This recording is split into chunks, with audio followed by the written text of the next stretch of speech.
Good evening, everyone, and welcome. We are going to be talking about inflammation and how we can be reducing it naturally. This talk has information from Dr. Jocker's article on the 4 top herbs about reducing inflammation instead of using the anti-inflammatory medicines that are over the counter. We realized there could be lots of questions. Dr. Justine has made herself available. You can text her at 647-987-9355.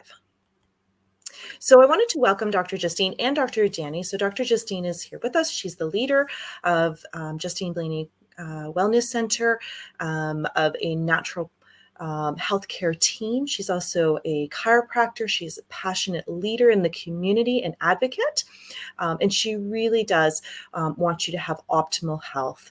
Dr. Udani is here with us as well, and she is our naturopathic doctor here at Justine Blainey Wellness Center. And she believes that everyone deserves to have the believes everyone has the ability to make healthy and long-lasting choices and change. Thank you so much for having us. And here we are. All right, today we've got lots of great stuff, but I want to make sure you stay tuned all the way through December because this is when we screw up typically, right? We eat more, drink more, get more jolly, get more stressed, and just trying to organize Christmas plans and hopefully this year is a time that we can truly get together again and just focus on our loved ones and our health and our priorities of making sure that we uh, can make sure that our health and our family are number one. So we do have a healthy holidays workshop managing our physical, mental, spiritual, chemical stressors, as well as I will be doing, especially because my mom loves these, a Christmas sit and fit. So it's coming your way. We already have some on our website as well, but we'll have another one coming your way as well.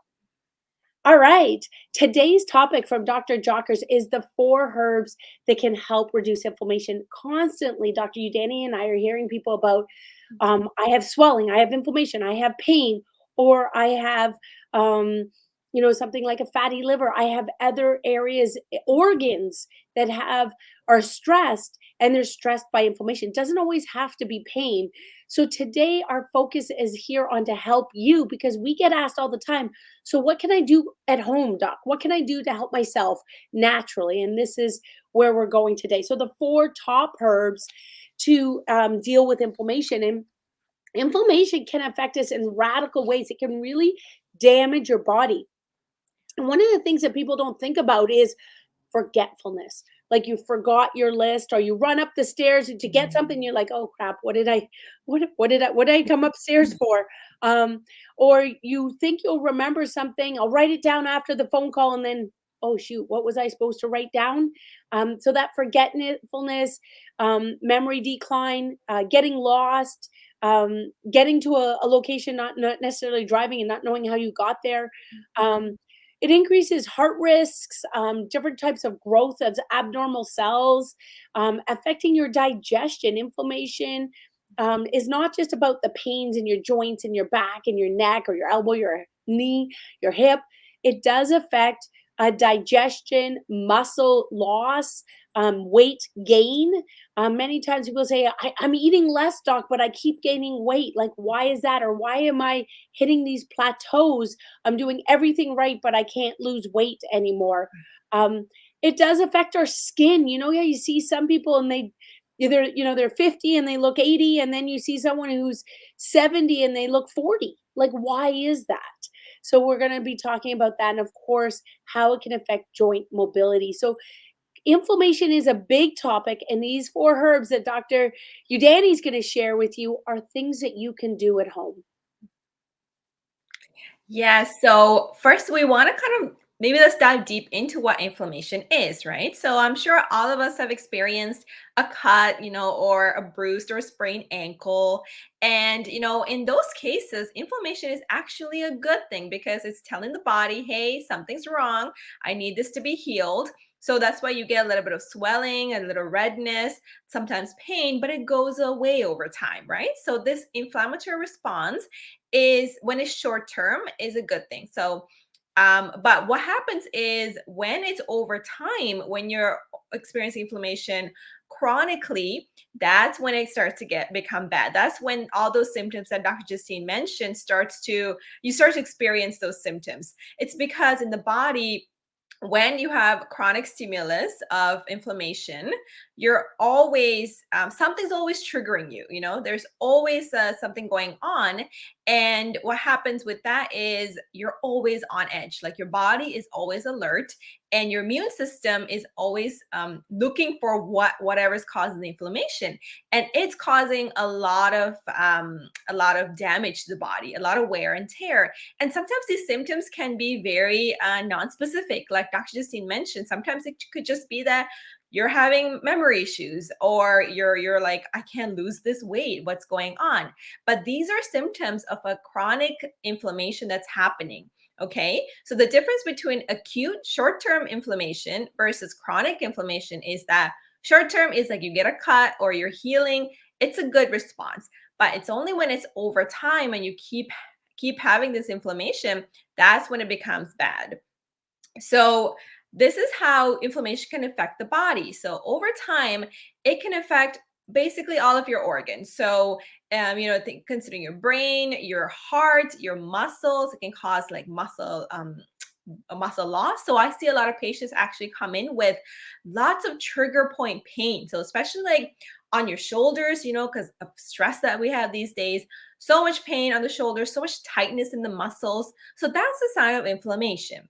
Okay. So same thing with bones as well. When you have that swelling in the morning and you're just like, I can't use my fingers, they're swollen, what's going on? So that's a sign of inflammation too, especially on the skin as well. So I see a lot of patients that have acne, for example. That's a sign of inflammation because your skin is red, there's bumps, and it's telling you that something's going on inside in the body.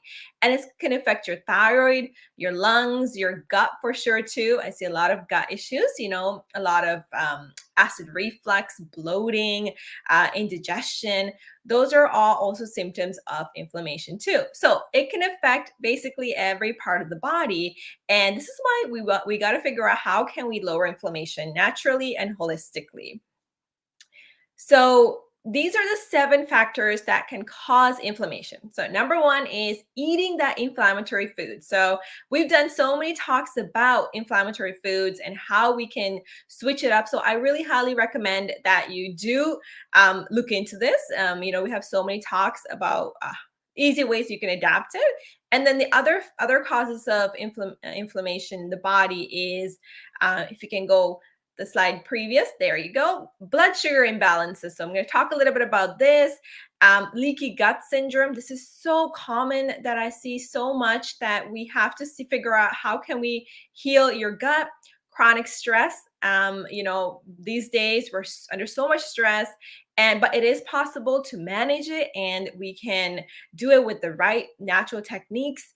Poor sleep habits, whether you're a parent or you're a student or you're just going through a lot of like a stressful time at work, sleep can be affected by so many things. So how can we improve our sleep as well? And environmental toxins and chronic infections. So these are the 7 factors that can cause inflammation. So when we look at all of these are things that chiropractors and naturopaths, we work together, and our healthcare team work together to try and reduce some of those triggers towards inflammation. But there are some top anti-inflammatory foods that we want to look at, and of course some of the ones that you want to avoid. So let's get those out of the way first. Things that make a sugar increase your inflammation and increase your pain. So breads, pastas, white potato, white rice, anything with a sugar like your sodas, your juice, different alcohol, can increase your inflammation. So really, when we're looking at Uber Eats and fast foods, it's pretty tough in order to try and do that in a way to eat fast, especially something that is fast food that's ordered in a natural way. So some of the things that if I want pizza, but I'll get cauliflower crust, right, and I'll get a sauce that doesn't have sugar in it, and it takes time to adapt your taste buds to. My son will say it's not real pizza. But for me now, it is real pizza. Like it, so it does take a little bit of time. I understand that, but you can make some of these swaps so that you feel more comfortable and you still feel like you're getting that, for example, baked potato feeling, but maybe you're using cauliflower instead, cauliflower mash, or you're even frying cauliflower, and you can make even cauliflower hamburgers, right? So there's so much that you can do now that's out there to use more vegetables rather, and again with the healthier oils, like the coconut oils or avocado oils or olive oils. So you want to stay away from, Pam, and you want to stay away from vegetable oil, and canola oil. So we want to avoid those ones. But let's talk about what's good that we can add, because it's so much easier to add. And that's your healthy proteins, because they fill you up as well as your healthy fats. So free range chicken, wild fish, free range eggs, animals that are able to run around. So you're getting the wild animals or the free range animal proteins, and then adding those good fats that fill you up, like your avocados, your nuts, your seeds. So, what do you have as snacks around? Because if you have unhealthy crackers, unhealthy chips, guess what? That's what you're going for. Versus for in our family, we have, macadamia nuts, almonds, sunflower seeds on hand at all times, so that when you need that quick fix, you can reach for something that's healthier. We want to look towards just more greens. Anything that is green is better than not. And yes, you can have corn and carrots, but those higher glycemic vegetables even add up as well. So even things like red peppers, they're still more high glycemic. And I'm not saying don't eat a red pepper, but I'm saying let's make that in smaller amounts. So to make your salad colorful, look towards something like radishes. I grew up, colorful. You added dried cranberries. I don't have anything against dried cranberries, but if you do it a lot, it still becomes a sugar that you're adding in. So look towards more healthy fats, healthy proteins, more greens, and green vegetables. I'm talking, you're going to be way better off. So this is, even talking to my daughter who's away in chiropractic college, and, big school weeks, we all have busy work weeks, looking towards food prep times. For her, it's Sunday nights, doing the food shopping, prepping the meals for the week, making a plan and executing that plan is so much easier than getting home, being starving and going, oh my God, what am I going to do for dinner? That's even one more stressor rather than taking one or two times a week and planning ahead. So, as we look towards the three steps of the healing diet, the anti inflammatory diet, let's reframe reducing your sugar and grains. Remember, grains turn to a sugar. So, I know people talk about, well, I had brown bread. It still turns to a sugar. So, yes, you would, if you're, I'm not saying no bread, but now you can make lots of alternative swaps um, for bread, and even looking at gluten free options in order to feel like you still got that crunchy feeling if you're having, not that breakfast of eggs and toast. Different ways to do wraps, for example, using lettuce wraps versus a grain wrap to make it healthier. I have egg wraps, so that's an option as well. That takes away the option or the thought of having a wrap with grains. Getting rid of the bad fats, the trans fats, no margarine. Get that out of your house. It's just pure plastic. The canola oil, the vegetable oil, and look towards adding avocado oils, the olive oils, the coconut oils. If you do need that spray, for example, if you think you need it to cook, they do have avocado and now coconut oil sprays that would be a better option. Really, if you can, you're looking towards things, though, not in a can, not in a bag. Anything that really comes right out of the earth or runs on the earth is better for you. So, food by nature, food by God is still better than food by man. And then looking to change your proteins, your meats to things that are not eating antibiotics, that are free range, wild, makes a huge difference. And I do know it costs a little more, but those are the ones to change because you are what you ate. Mhm. So be careful if that animal is eating junk, you are in turn eating junk, even if it's something that you put in the oven or on the barbecue. So to be cautious with that. And I know Beyond Meat and different types of vegetarians sometimes, as a vegetarian, seeming like, well, that's a better option, but that's not the truth. If it's still being modified, um, we're going to have challenges with it, and it's going to increase the inflammation in your body. Mhm. So we do want to avoid, sorry, refined carbohydrates, the trans fats, and the MSG. And I know when I eat MSG, I get a rash, I get a swollen face, I get an upset stomach. But many people get no symptoms, and that's one of the bigger challenges. You're getting inflammation in your body, inside your organs, but you don't necessarily feel it in your joints or your skin, and that's even more problematic. So staying away from the MSG, and then the fake sugars, aspartame, NutraSweet. Um, these are one of the bigger challenges because we love that sweet stuff and we think that it's sugar free, so it's better, or it's diet Coke and it's better. But often these fake sugars, one, make you fatter, but increase your inflammation, increase your symptoms overall, and are definitely not healthier.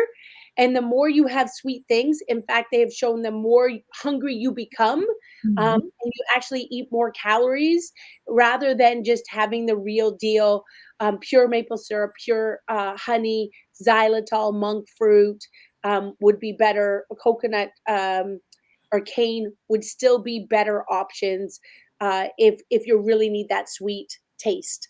Mhm. Absolutely. And, when it comes to inflammation, I think something that a lot of people kind of don't understand is that if you don't have symptoms, you can still have inflammation in your organs, like Dr. Justine mentioned. And all of these, making these changes will really tone it down, really reduce it, because I consider it like an inflammation bucket. So you would only get symptoms when the bucket is full and overflowing. So by doing all of these habits, you're really lowering that inflammation in the bucket so that you don't get these symptoms. And one of the big ones is cutting down your sugar, because sugar is so addictive. It's so inflammatory. And even if, let's say, so one time I asked a patient, do you have a sweet tooth? And she's like, I don't have a sweet tooth, but I love pasta, I love breads, and I love that kind of stuff. And I'm like, well, that turns into sugar when when you eat it. So ask yourself this too. Do you go for the white bread, the pasta a lot? Because what it's doing to your body is it's really spiking up your sugar, and it's causing a lot of these hormonal upsets. So insulin, for example, has to shoot up, as when the sugar is going up, to control that blood sugar. But over time, if you're eating so much sugar, this response, our bodies are not made to handle that much. So the signal goes haywire. There's a lot of imbalance happening. So this is where we want to optimize your blood sugar level. So having it could be as easy as having a source of fat, so a healthy fat, like avocado, and a source of protein, so like grass-fed beef, with your complex grains, so like sweet potatoes, or barley, or things like that. So we want to add a source of fat and source of protein whenever you eat sugar. That way it slows the spike in the blood sugar, and it helps the sugar not become as addictive too, and helps you make you feel fuller. And of course, I had a sweet tooth, so I know how hard it could be to get rid of your sweet tooth, but it is possible if you do those small habits, and having those healthy snacks handy whenever you do need that sugar kick. So blood sugar imbalance is a huge, huge cause of inflammation too.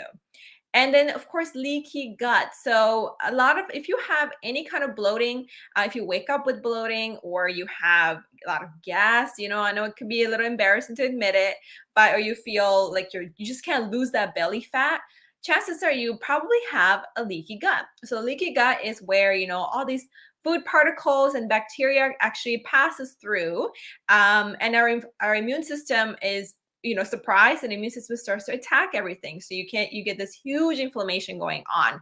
And what's little bit worrying is that, right below the gut lining is the bloodstream. So it's all going into the blood, and it can be going all over the body. So sometimes I see patients that have leaky gut and a lot of joint pain because, all of that, the inflammation has traveled and it's come into the joints. So everything is connected in the body. And this is why leaky gut, when we heal it, and it is possible to heal it, you can notice a lot huge changes in yourself, like with your energy, your memory, your skin, your joint pain. So everything. That's why I love working with Dr. Justine, because we work so well together to fix like the nervous system, and then I fix the gut or anything else. So this is another big cause of inflammation. And of course, next up is stress, right? Chronic stress, like I mentioned, it just wears and tears on the body, and I can speak for myself. Whenever I'm stressed, I know it because I start to grind my teeth a little bit. My jaw gets super super tight, and my heart rate increases, and I realize I'm breathing a lot more shallow. So noticing these signs and symptoms of stress can be really helpful for you to be like, okay, I'm going through a stressful day.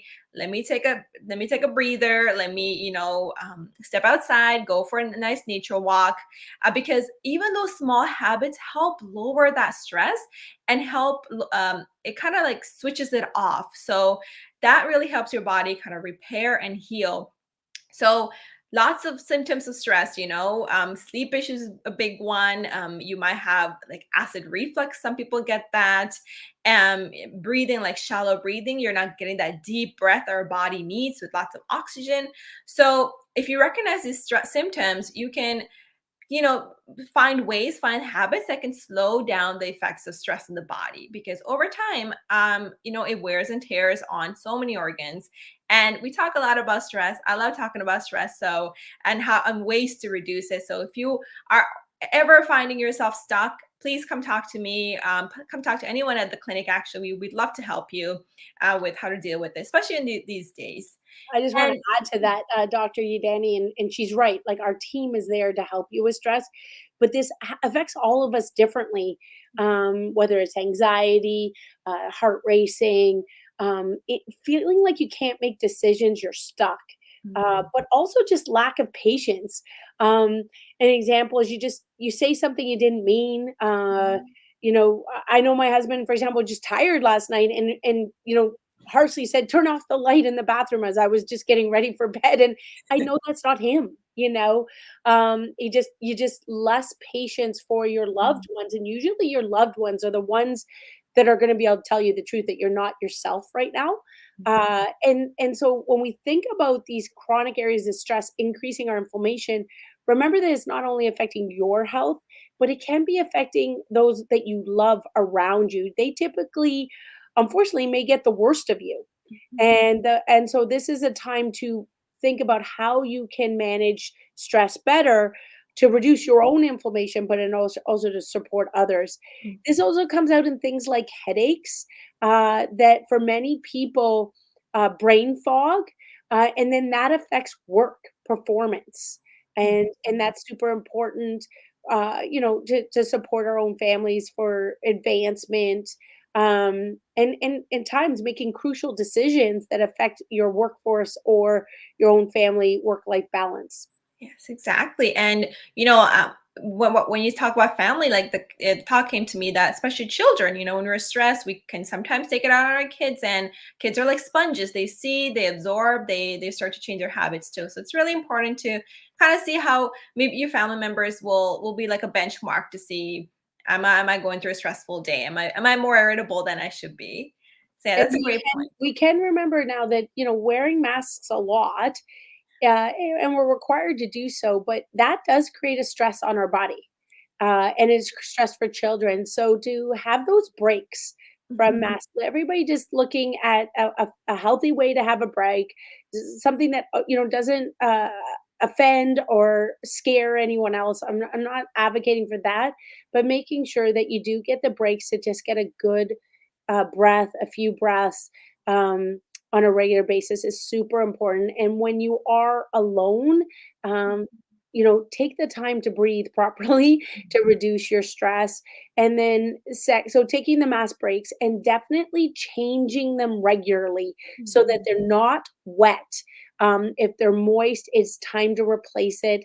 And if it does get moist, it's time to wash it or to get a new one, not let it dry and reuse it. So just to make sure that people, just simple tips to try and make it healthier for all and less stressful for all. Amazing. That's a great tip. And then, of course, tips for a great night's sleep. So when we're stressed, when we have inflammation, the aches and pains can keep us up at night. The digestive issues can keep us up at night. So what are some tips you can do for great night's sleep? So I always say we have to avoid coffee. Okay. So I know when you're tired, you're like, I need my coffee. I used to drink 3 cups of coffee a day before I went decaf. I'm so happy I did that because my sleep improved so much. So you want to cut down coffee at least, I would say 3 to 4 to 5 hours before you go to bed, okay? Because this can stay in your body for much, much longer. And so avoiding coffee, avoiding Red Bull, any kind of stimulants will help you feel a little bit calmer and go to sleep better. And not having your room too hot too, because we tend to sleep a lot better when we're a little colder. We have the comforters on and it's more comfy. So, and also wearing blue light blocking glasses, or not having screen time for too long, not looking at your phone right before bed or your computer before bed, because that's sending signals to your body saying, I'm still awake, I need to do this work, so I can't sleep, I can't shut off. Another great tip is to you can exercise, not exercise regularly, but not too close to sleeping, because then you're more amped up, right? You're like, I'm ready for the day. Let me start the day. And so avoiding bright light is a really great thing. I have these what do you call those? The curtains that block light. So that's been really, really helpful whenever I wanna sleep a little bit earlier. And there's so much happening outside. I just shut them off and it feels so much better. So, and having like a routine to wind down too, so sometimes now these days I just make myself a tea, I read a book, or I have this ritual. It's almost like a self-care ritual where you wind down for the night and kind of give yourself that time that you need to relax and decompress as well. So I don't know if Dr. Justine has any other tips for how it's helped you with sleep, but for me, these have been really, really great to adapt as We have well. lots of talks on sleep. Today, we're going to focus on the 4 herbs for inflammation coming up. But visit with Dr. Udani to find out different herbs, supplements, homeopathic remedies that can be customized for you, um, to aid with your sleep as well as these natural techniques here. Yes. Amazing.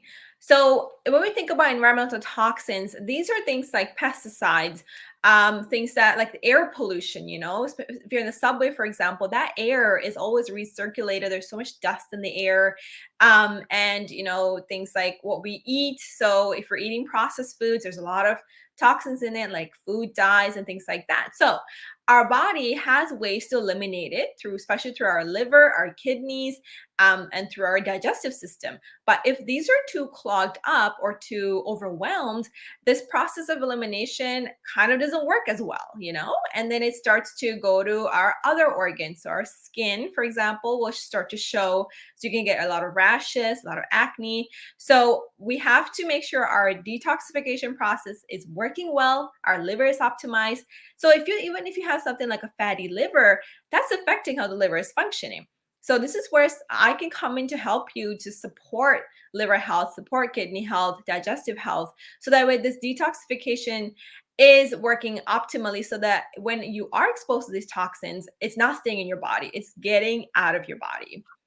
And chronic infections is another big cause of inflammation, because these are things like viruses, parasites, bacteria that live in the body. Some of them are good, some of them are bad. Okay, so when the bad ones kind of go, because of the food we eat, the lifestyle we have, they tend to feed the bad bugs more. So they start to produce a lot of toxins, a lot of inflammation, and our body just feels tired because we're fighting it all the time. So this is a big cause of inflammation. I think it's a hidden cause of inflammation a lot of people don't really know about, and it's where it's really important to get tested to see, do you have an overgrowth of bacteria, an overgrowth of yeast, overgrowth of fungi? And we do that at the clinic as well, testing. You could do live blood cell analysis as well. That's another option to check to see what's going on. So it's a big cause that's hidden.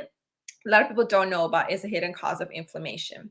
I'm just gonna add to that, that was with my mom having cancer, she also had parasites she didn't know about, and they now talk that 100% of cancer patients have parasites that they are not aware of. So why not work on prevention? Why not get yourself tested? I personally had parasites and it was affecting my allergies, and none of the medical doctors talked to me about getting tested for parasites.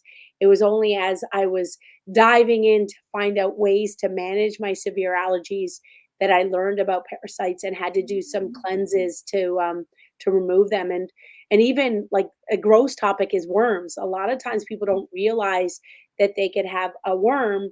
Um, and there's many different types. It's not like you're going to see this big massive thing like you see on TV, the gross ones, or like something you see big that's in the earth.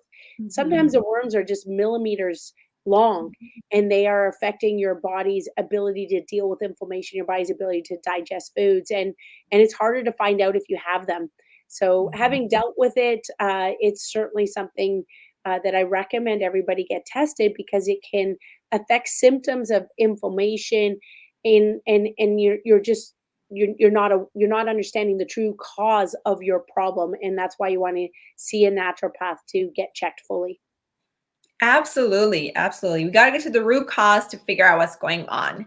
And then if we talk about, a lot of times, what are we prescribed when we go to the doctor or we go to over the counter? We get NSAIDs. So these are things like aspirin, Tylenol, Celebrex. So, and we think, okay, I feel better, so it must be doing its job, and I can go my day. But what it's actually is doing is it's actually masking the real problem. Yes, your symptoms might feel better, but that inflammation, as soon as that tablet wears off, it's going to come back. So yes, it's okay for here and there, but a lot of people actually tend to use this all the time, and that's when it can be really, really harmful for your body. So, for example, it can cause a lot of issues just systemically.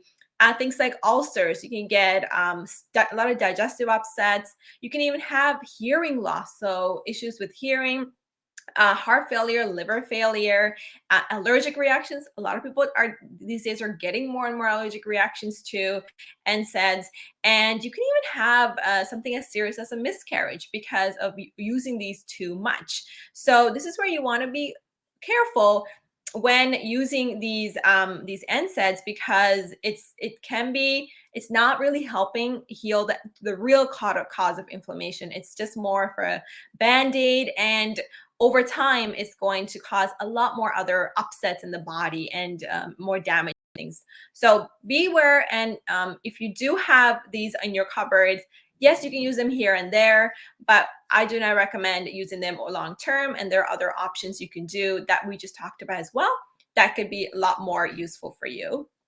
So this goes into our top 4 herbs to reduce inflammation. So these are like the 4 superstars, and we have turmeric, we have ginger, we have frankincense, and rosemary, and I'll talk a couple more too.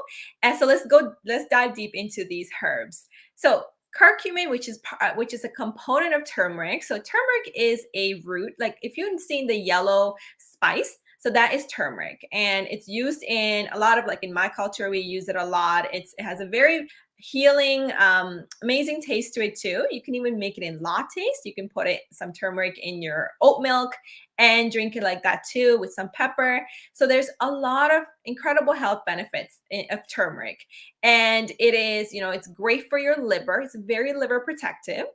It's great for your heart. It helps. It's actually anti-cancer as well. So a lot of times it helps with healing that inflammation with dealing with cancer. It's amazing for joint pain. It really supports your digestive system. It's great for brain too. So brain health. So it's such a beautiful heavy hitter when it comes to inflammation. It just calms it down. And you can do this You can add it into your foods. You can make it in a latte and drink it like that. And there's supplements that have concentrated forms of turmeric as well. So when it comes to supplements of this herb, just be a little bit careful because some people do get digestive issues. So this is where you can come speak to me to see, is this the right one for you? Because if you're also on blood thinners, you also don't want to be taking too much of turmeric because it can cause thinning of too much thinning of blood. So this is where not everything is like, if you can come and get a second opinion, that would be great. But if you want to have it in food, that's completely safe to have it in food grade. Okay, so the next herb is ginger. So ginger is fantastic for actually period cramps. So it really helps to calm down your period cramps because it's loaded with so many antioxidants. It's fantastic for your brain health and once again for your joint pains too. So turmeric and ginger go really well hand in hand for joint pain, for heart health, and it's very warming as well. So if you ever had a slice of ginger, like the back of your throat will start to burn. It's very warming, and that's really great for like right now because it's getting colder. So when we have cold air and our bodies are fighting, our immune system works better if there's some heat because it works to fight off these bacteria and viruses. So I always say have some ginger and honey at the first sign of a sore throat or cough or cold because it helps to really fight off the bugs, improve the immune system, and also reduce some of that inflammation. So it's another great herb to have in home. You can have it fresh. Fresh is always better than like a powder. You can put it in tea. You can just chew on it, and so it's a great herb as well. Another one is frankincense. So frankincense is another fantastic anti-inflammatory herb. You'll see frankincense, turmeric, and ginger most of the times together in supplement forms. This is really great for joint pain, any kind of joint swelling, and just lowering inflammation too. And it's really fantastic for brain health too, actually. So improving your memory, your mood, your fatigue. So a lot of times this comes combined with turmeric and ginger, and frankincense. You can use it as a spice, and it's a great addition to food as well. So once again, another great herb. With this one, you also want to be a little bit careful because it can cause thinning of the blood. So if you're on any blood thinners or any other medications, highly recommend you come see a naturopath. Come see me so that way I can see, do you have any interactions so that I can refer this out for you. Then we also have rosemary. It's actually one of my favorite herbs because it smells wonderful. You can put in so many dishes and it freshens your breath. It just, even when you smell it, I feel so relaxed and calm. So it has very amazing benefits of reducing anxiety as well. And it's also great because it's antimicrobial. So it will kill bugs when you do take it in. So you can take this in fresh, you can get it in capsule forms. I always say get it fresh, add it to your food, start slow, add it to your food, see how you feel. Incorporate as many spices as you can into your diet because they have such great antioxidants in them. So rosemary is one of them. I also like thyme as well. And those two are great. And, have your kids try it out too, because you never know, your kids might love it. And the more we teach our kids how to adapt these herbs, the better they're going to be at, they're not going to want to depend on NSAIDs or aspirin and those things. So rosemary is another great herb that I recommend. And then we're going to also talk a little bit about a couple of other ones. So there's one called quercetin. So you can get this one from apples, onions, and usually those are the two main ones.